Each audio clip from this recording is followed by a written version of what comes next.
halka waa dhanka wararka daawadayaal waxaad ku soo dhawaataan wararka ugu dambeeyay Soomaaliya caalamka qodobada aad ku daawan doontaan waxaa kamid ah madaxweyne Farmaajo oo markaan adeegsanaya ciidamo ka tirsan militariga Soomaaliya ciidamadii laga keenay dalka Eritrea oo ku sugan gudaha filla Soomaaliya waxaad daawan doontaan shirkii golaha wadatashiga qaran oo markaan meel xasaasiya maray Cabdicasiis Lafta Gareen Qoorqoor iyo Cali Guudlaawe oo meel adag ka istaagay rooble iyo sidoo kale waxaad daawan doontaan Siciid Deni oo dhinaca kale istaagay Axmed Madoobana waxa uu sheegayaa in shirka haddii aan laga qayb galin beesha caalamka uu sii socod doonin falanqeeyaashu waxay sheegayaan shirkaasi inuu sii socon karo isla markaana uu fashil ku soo dhamaan doono bulshada rayidkuna waxay dalbanayaan in xal degdeg la gaaro beesha caalamkuna faraha ayay ka laabatay hanaanka doorashooyinka dalka qodobadaas oo faahfaahsan u diyaar garooba saaxiibayaal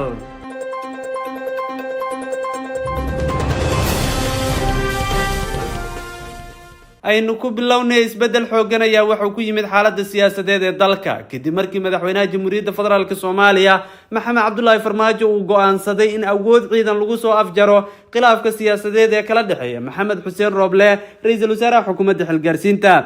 ilaa xilkasa oo la hadlay warbaahinta ayaa waxay xaqiijiyeen in madaxweyne Farmaajo ciidamo aad u hubaysan oo wata gaadiid dagaal isla markaana qaarkood laga keenay dalka Eritrea kuwaas oo tababar dheeri ku soo qaatay ay ku sugan yihiin gudaha filla Soomaaliya saraakiil ka tirsan ilaalada madaxtooyada oo codsaday inaan magacooda warbaahinta la wadaagin sababtoo ah looma ogola inay ka hadlaan arrintan oo xasaasiya awgeed waxa ay sheegeen in talaadadii isniintii ciidamadii ugu badnaa la soo geliyay gudaha madaxtooyada sidoo kale ciidamo dheeriya la keenay arbacadii kuwa oo la sheegay inay qayb ka qaadan doonaan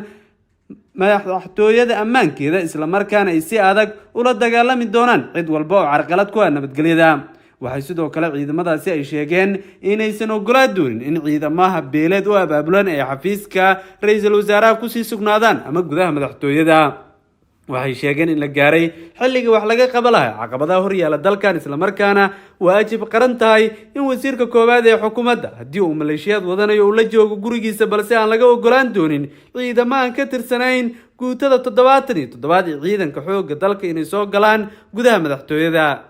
ciidamadan ayaa la soo dhigay madaxtooyada kadib markii la ogaaday in hanaankaasi ay si soco karin isla markaana Rooble uu doonayo in maleeshiyada uu ku dhaxaysto gudaha xarunta ila waraadiyo muhiim ah waxay sidoo kale sheegeen in Rooble maleeshiyad uu abaabulay isla markaana la aqbali doonin in ciidamada halkaasi ay sii joogaan xiisada cusub ayaa walaac horle waxay ku kordhinaysaa xaaladda siyaasadeed ee dalka oo laga yaabo in xilli kasta dagaal hubaysan uu ka qarxo halka dalku uu marayo in filla Soomaaliya oo bad ahaan ku fadhisa wax ka yar dhowr kiiloomitir oo isku wareega ay xitaa maleeshiyad ku sugnaadaan gudaheeda suurtagal ma noqon doonta ayuu sarkaal sare u sheegay dhanka wararka isagoo intaasi ku daray in wasiirka koowaad ee xukuumadda uu qaadan doono mas'uuliyadda haddii dagaal ka dhaco madaxtooyada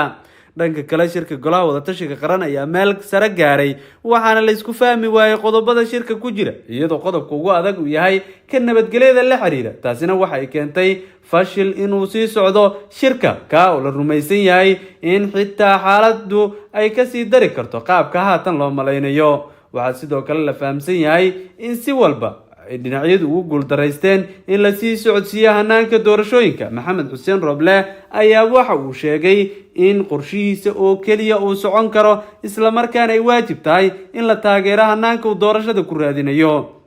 balse taas mid ka duwan waxa wata madaxda maamul goboleedyada oo inta badan aqlabiyadda haysta xubnaha aqlabiyadda haysta waa maamulada dalka gaar ahaan Koonfur Galbeed Galmudug iyo Hirshabelle si lamida maamulka gobolka Banaadir waxayna cadeysteen mowqifkooda iyo ku sheegay in aysan aqbali doonin ammaanka dalka wax laga bedelo waxayna sheegeen in ammaanka dalku sidiisa ku sugan yahay isla markaana ay tahay in la taageero qorshaha nabadgelyada ee wadankani ka socda madaxweyne Maxamed Cabdullaahi Farmaajo fursad loo siiyo inuu dalka sii hogaamiyo isla markaana xaaladda kala guurka dalka ka gudbiyo waa waajib qaran inaan ku taageerno madaxweyne Maxamed Cabdullaahi Farmaajo talaabooyinka uu qaadayo uma baahnin xilligan in carqalad lagu noqdo nabadgelyada dalkan ayaa laga soo xigtay dhinacyada taasi waxay sidoo kale muujisay dadaalada loogu jiro in hanaanka doorashooyinka dalka markaasi ay noqdaan kuwa xilli walba go'aan laga gaaro waxaana dawladdu ay fahamsan tahay in xalku ku jiro in dhinacyadu ay gaaraan habka ugu habboon ee nabadgelyada waxaa looga digay madaxweyne maxamed cabdulaahi farmaajo in doorashada uu sii farageliyo. waa sida ay ku doodeen xubnaha la safan maxamed xuseen rooble, balse taasi waa ay soco weysay. haddaba maamul goboleedyadu dhowr dhinac ayay u kala jabeen iyo xafiiska ra-iisul wasaaraha, taa oo keenaysa in shirku uu fadhigiisa uu fashil kusoo dhammaado. madaxda golaha wadatashiga qaran ayaa markii ay soo gebagabeeyeen kulamadii gaarka ahaa ee la yeesheen daneeyaasha siyaasadda sida bulshada rayidka, waxay gelinkii dambe si geed fadhiya ugu fariisteen hanaanka doorashooyinka, waxayna ka wada hadleen qaabka loo maareynayo ammaanka, iyadoo madaxdu ay soo bandhigeen aragtiyadooda la xiriira ammaanka, iyadoo sida loo malaynayo si ka duwan ay halkaasi wax uga socdeen. dooda ugu weyn ayaa ka imaaneysay dhanka ra-iisul wasaaraha. qodobka aadka ugu doodayana waxay ahayd in ammaanka doorashada lagu soo wareejiyo, isla markaana wixii dhacay 27 Diseembar ay tahay waxaan la aqbali karin, isla markaana ay waajib tahay in lagu soo wareejiyo hanaanka doorashooyinka dalka iyo sidoo kale ammaankeeda. filla Soomaaliyana ay faraha kala baxdo nidaamka nabadgelyada dalkan, sida laga soo xigtay maxamed xuseen rooble.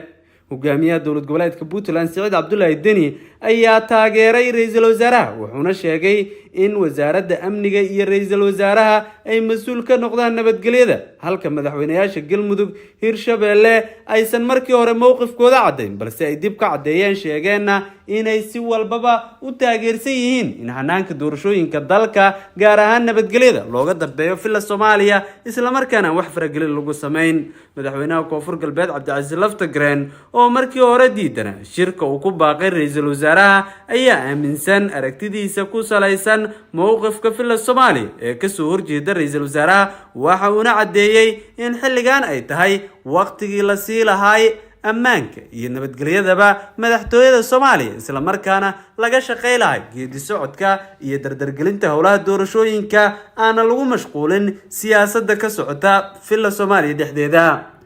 Cabdicasiis Laftagreen oo madasha ka hadlay waxa uu si toos ugu nuxnuxsaday in la joogo waqtigii la qaban lahaa doorashada, balse madaxda golaha wadatashiga qaran aysan u oolin waxa laga yeelayo nidaamka doorashada iyo sidoo kale qaabka loo wajahayo, balse ay ka fakaraan sidii doorashada loo soo dhammaystiri lahaa. guddiyada doorashada ayuu sheegay inay yihiin cidda awoodda u leh in doorashooyinka ay wax ka bedesho jadwalkooda iyo sidoo kale qaabeyntooda, xilligaana aan loo baahnayn in la yidhaahdo waa la faragelinayaa. waxuu sidoo kale Cabdicasiis Laftagreen sheegay in madaxtooyada aan laga wareejin karin ammaanka dalka, ayna tahay cidda iyadu mas-uulka ka ah dalkan. qorshahaas ayaa sii kululeeyay xaaladda, waxaana dhinacyadu ay isla gaareen in ay wax isfahama ka gaari waayaan hanaanka doorashada, taas oo aakhirkii keentay inuu fashil kusoo dhammaado kulankii galabta. waxaa la isku raacay in kulanka ugu dambeeya lagu xaliyo waxyaabaha xalka loo arko, isla markaana laga doodo qodobada ugu suurtagalsan ee nabadgelyada lagu gaari karo. intaasi waxaa dheeriya in hogaamiyaha Jubbaland Axmed Maxamed Islaam Axmed Madoobe uu dalbaday beesha caalamka inay go'aan ka gaaraan qadiyadaas, balse filla Soomaaliya waxay cadeysay go'aankeeda, waxayna sheegtay inta beesha caalamku faraha kula jirto arrimaha doorashooyinka wax socon kara inaysan jirin. taa beddelkeeda loo baahan yahay in si kale loo fakaro, balse aan beesha caalamka shirka la soo gelin. taasi waxay sii adkayday xaaladda, waxaana dhinacyadu ay fahamsan yihiin in shirkan xitaa uu fashil gaari karo haddii la sii socoto dooda ra-iisul wasaare Rooble ee ku aadan nabadgelyada dalka in lagu wareejiyo. gudoomiyaha gobolka Banaadir Cumar Finish ayaa isna waxa uu sheegay in maamulka gobolka Banaadir uusan aqbali doonin in hay-adahooda hoostaga iyaga la hoosgeeyo wasaaradda amniga, oo uu sheegay inay tahay mid ku fashilantay shaqadii loo idmaday, isla markaana shaqooyin ka baxsan midda wasaaradda ay ku howlan yihiin sida uu sheegay. taasi waxa ay muujisay halka uu gaarsiisan yahay khilaafka, xaaladda, caqabadaha iyo sidoo kale dhibaatooyinka ku hareeraysan nidaamka nabadgelyada dalkan. waxaa sidoo kale soo ifbaxay inaysan suurtagal ahayn in dhinacyadu ay xitaa ka wada hadlaan ama ay ka tashtaan arrinkaas. waxaa dhinacyadu sidoo kale ay caddeeyeen mowqifyadooda ku aadan hanaanka doorashooyinka, waxayna isla soo bandhigeen in xilligan ay tahay xilligii laga wada hadli lahaa qorshaha xiga ee dowladnimada Soomaaliya lagu hogaami lahay, taas oo u baahan in nidaamka nabadgelyada si adag looga doodo. Soomaaliya ayaa u baahan inay haatan si weyn uga doodo hanaanka doorashooyinka isla markaana laga fakaro qaabka ugu suurtagalsan ee Soomaaliya lagu gaarsiin karo doorashooyin loo dhan yahay waana qodobka ugu muhiimsan ee xilligan horyaala. bulshada rayidka ayaa waxay dalbanayaan in lala yimaado doorashooyin la isku halayn karo isla markaana dhinacyadu ay ka fakaraan danta dalka Soomaaliyeed. guud ahaan daawadayaal intaasi waxaan ogaag warka dhaanka wararka tan inta mar kale kulmayno waxaan kaga tegaynaa sida ay amaana Allah.